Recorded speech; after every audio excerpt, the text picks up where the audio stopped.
உலகை எழுப்பும் ஞாயிறு அங்கே குடியிருப்பான். அவன் ஆனை முகத்தனின் அடியவர் மனத்தில் ஒளியாய் வந்து கொலுவிருப்பான்.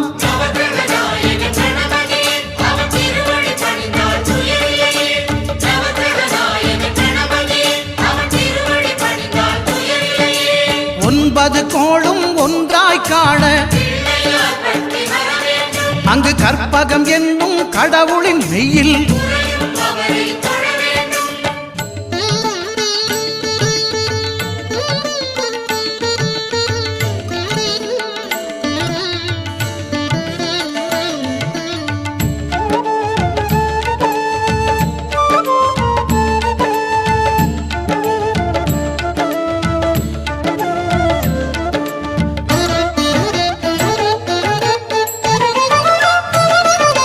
திங்கள் பகவான் திருமுகம் காண